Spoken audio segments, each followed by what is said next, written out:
Are you planning to visit the U.S. with a visa and you're wondering what they're going to ask you when you're passing through immigration? I'm Kate Lincoln-Goldfinch. I'm an immigration lawyer in Texas, and I'm here to answer all of your immigration questions.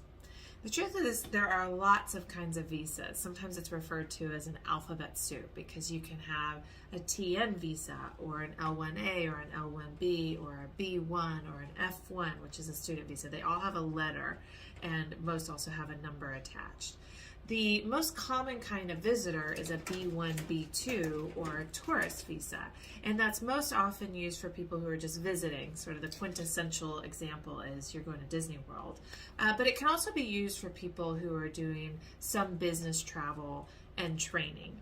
And the key to knowing what they're going to ask you when you come through is understanding the type of visa that you have and the limitations or the requirements on it, because the Border Patrol officer who's reviewing your passport, they're checking your visa, and they're deciding whether or not to let you in, is going to be asking you questions depending on what kind of visa that you have. Let's say you have a B1, B2, or a tourist visa.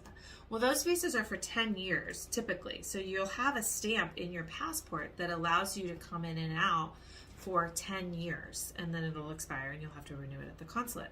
But each entry, you're granted admission for up to 6 months at a time.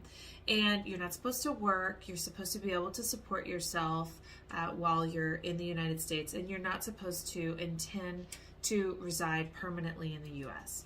So with that type of visa, typically what they're going to want to see is that you have travel plans to leave the country within 6 months. And a pro tip is not to push it all the way to 6 months, to really keep your visits to, a couple of months and not longer than that if you can. Because once you start coming in for the full length allowed on a tourist visa, that's one of the things that will start to bring more questions about, well, why are you coming? Why are you staying so long?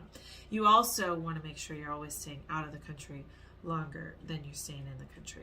So if you're coming in on a tourist visa, you've shown that you have a return flight that is less than 6 months away from the date that you're coming in. They might ask you where you're going, who you're staying with, what you're doing, and what type of finances you have to support yourself while you're going to be in the U.S.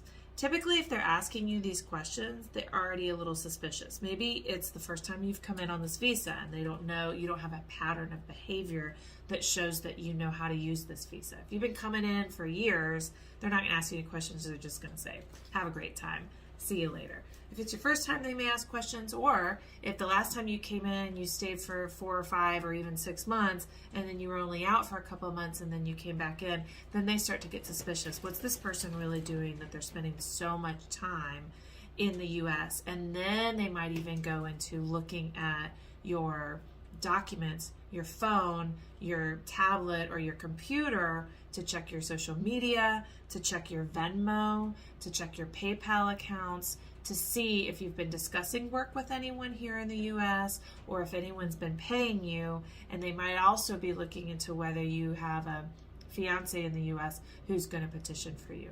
These things don't typically come up, but they could. And so it's something that you definitely want to think through when you're coming in on a tourist visa. What am I doing? Where am I staying? How am I supporting myself? And do I already have my return trip out of the country planned, and can I show evidence of all of this?